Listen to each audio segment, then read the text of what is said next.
이제부터 어떤 일이 생기냐면요. 난리가 납니다. 자, 이제 그래도 초현실주의까지는 그래도 볼만합니다. 이때만 해도 이미지가 있으니까.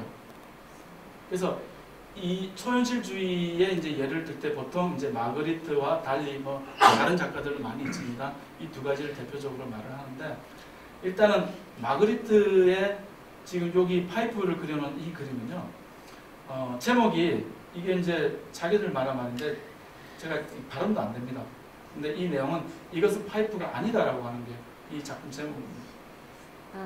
파이프는 아니죠. 파이프 그림 그린 거죠. 그래서 파이프가 아닌 걸 그렸는데 왜 그럼 이걸 이렇게 제목을 적어놨고 이걸 그려놨을지. 우리가 볼 때는 파이프를 그린 그림이지만 실제는 파이프가 아닌 걸 우리는 그려놓고 이것은 우리가 파이프다라고 인지하는 거죠. 결국 허상이지만, 실제는 존재하지 않는 허상이지만 허상이 결국에는 실제를 대신한다라고 하는 개념을 이제 이때부터 진행하기 시작합니다. 마그리트는 철학자보다 더 뛰어난 그 작업을 많이, 그러니까 더 이야기가 복잡한 그림을 많이 그렸어요. 자, 달리는요, 이 사람은 여기 제가 그걸 안 해요. 달리 얼굴을 보시면 달리가 그 콧샘도 이렇게 길게 기르고 뭔가 이제 괴이한 행동도 많이 했잖아요. 그런데 달리는 그런 괴이한 행동을 하는 거에 비해서는 정말로 모범적으로 인생을 살았어요. 그 달리의 부인이 달리보다 10살 위였어요. 그렇게 나이가 많아서 결국 달리를 초현실주의의 대가가 되게끔 해줬는데 달리보다 일찍 죽음을 맞았거든요. 근데 달리가 그 부인한테 그 약속을 했답니다. 당신이 나보다 먼저 죽게 되면 자기는 더 이상 그림을 안 그릴 것이다. 그리고 당신이 들어있는 무덤에 같이 들어가서 나도 생을 마실 것이다. 그렇게 했어요. 이 사람이 괴이하고 개특하지만 부인과의 관계는 그렇게 했어요. 자식도 똑바르게 키웠고. 어쨌든 그런 달리의 인생이 있었던 사람입니다. 하여튼 정상은 아니에요. 그래서 그 무덤가에 같이 들어가 있는데 그림 안 그리고 사람들이 도저히 이해가 안 가잖아요. 그래가지고 밥도 줘야 되고 뭐 먹기도 먹어야 되고 밥도 안 먹는다 해가지고 링거 있죠? 링거에다가 영양제 꼽아가지고 그래서 6개월 살아서 겨우 살다가 이제 죽었대요. 달리 인생도 참 묘합니다. 이제 영역이 확 넓어졌다고 했죠. 이제 개념이 확장됐어요. 그래서 레디메이드, 그러니까 기존에 있는 물건도 이제 현대미술의 영역으로 들어와 버렸어요. 그러다 보니까 이제는 대량 생산, 그리지를 않는 시대가 되었어요. 자, 추상표현주의라고 하는 이제 미술의 영역이 나타납니다. 추상인데요, 표현을 한다는 뜻이에요. 그래서 이제 잭슨 폴록의 이제 이런 그림이 나타납니다. 잭슨 폴록도 스토리가 있는 작가죠. 미국의 자존심이라고 뭐 얘기를 하는데 2차 세계대전 전쟁이 딱 끝났어요. 항상 미술은 시기적으로 시대의 변천과 밀접하게 관계를 맺고 있습니다. 그냥 미술이 뚝 튀어나오지 않습니다. 새로운 거는 환경이 변하고 상황이 변하고 뭔가가 일상의 기본적인 것들이 전환이 될 때 그때 뭔가 새로운 것이 툭툭툭 튀어나옵니다. 미술은 그렇게 영역이 확장되었었고요. 그리고 그 영역이 확장될 때 항상 긍정적인 방향으로 이걸 갖다 인간은 그 변화를 받아들였어요. 부수적으로 받아들인 게 아니에요. 그러다 보니까 미술의 영역, 문화의 영역은 환경이 바뀌고 시간이 바뀌고 뭔가가 변화가 일어날 때 그 일어나는 변화를 인간은 긍정적으로 받아들였다는 거죠. 2차 세계대전 전쟁이 끝나고 전 세계에 있는 작가들이 다 전쟁을 피해가지고 미국으로 왔어요. 그나마 좀 잘 나간다는 작가들. 그래서 미국이 포화 상태가 돼요. 작가들의 어떤. 그리고 미국은 그때까지만 해도 2차 세계대전까지 전쟁이 미국 본토에는 아무런 영향을 미치지 못했어요.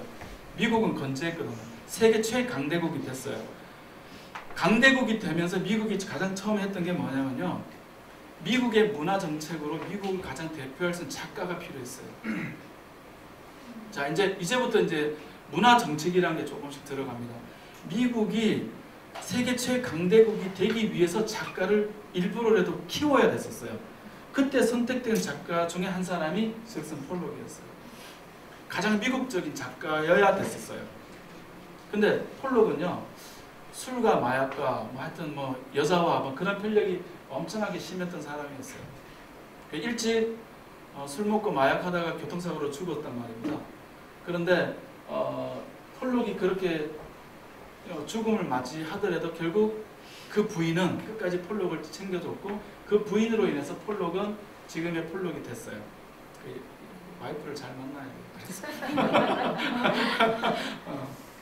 근데 이 폴록은 말 그대로 드리핑 페인팅, 그러니까 드립 페인팅이라고 합니다. 물감을 물통에 넣고요, 이제 이렇게 질질질 흘립니다. 바닥에다가 천 깔아놓고, 그리고 마음에 드는 거 칼로 잘라가지고 캔버스 천 씌워서 작품을 합니다. 이 개념을 만들어준 게 누구냐면요, 잭슨 폴록의 부인이었어요. 폴록 이름은 내가 안 적어놨는데, 그 부인도 마찬가지 그림을 그렸는데 그 부인은 폴록을 위해서 자기 모든 걸 다 희생했던 사람이었죠. 그래서 이제 폴록도 알리고 이런 그림이 미국의 대표 그림 될 수 있도록 해주고, 그래서 이제 폴록이 나중에 바람 피워가 딴 여자하고 놀다가 결국 죽었지만 나중에 다 그 뒤처리했던 그 부인이 이제 폴록을 여기까지 만들어줬습니다. 아까 이 폴록 그림 봤었죠? 얼마인지 가격? 네? 2,000억이었어요. 2,000억. 네? 1946.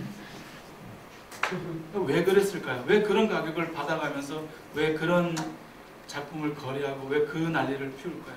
미국이란 나라가 초강대국이 되어야 되기 때문에. 네. 자, 앤디 워홀도 있습니다. 또 불세출의 또 작가이죠. 이 사람은요, 자기가 그림을 안 그려요. 팩토리라고 해요. 자기 작업실, 스튜디오를 공장을 만들었어요. 말 그대로 팩토리였어요. 그래서 거기다가 인부들 쫙 불러놓고요. 원래 앤디 워홀은 디자이너였어요. 그래서 디자이너이기 때문에 이제 그 실내 디자이너 뭐 이런 쪽으로 원래는 전공을 하다가 문제는 복제라고 하는 거에 대해서 결국에는 영역을 넓혀버렸어요. 인쇄 기술을 썼어요. 실크 스크린이거든요. 이 작업은. 그러니까 이제 실크 스크린은 뭐냐면 이제 인쇄 그 손으로 이렇게 척척척 찍어내는 그런 인쇄인데, 그거를 통해 가지고 수백 수천 장을 만들어요. 하나의 그림을. 근데 이제 똑같은 색 만들면 지겨우니까 한쪽은 여러 색, 한 번은 다른 색 썼다가 조금 색깔 바꿔가지고 수백 수천 장을 찍어낸 거예요. 말 그대로 공장입니다. 너무너무 잘 팔아먹어가지고요. 돈이 그냥 뭐. 지금도 앤디 워홀의 이 실크 스크린 작업은 지금도 원본을 우리가 살 수 있어요. 그렇게 비싸지 않아요. 워낙 많으니까. 그리고 앤디 워홀이 이제 그래서 어떤 걸 만들어냈냐면, 자기 작품을 100장을 만들었다. 그럼 100장을 사인을 해요. 사인한 건 진품, 사인 안 한 거는 더 싸게, 뭐 이런 식으로. 그렇게 해서 작업을 했던 사람입니다. 자, 이제 조금 더 지나면 이제 신사실주의라고 누보 레알리즘이라는 게 나옵니다.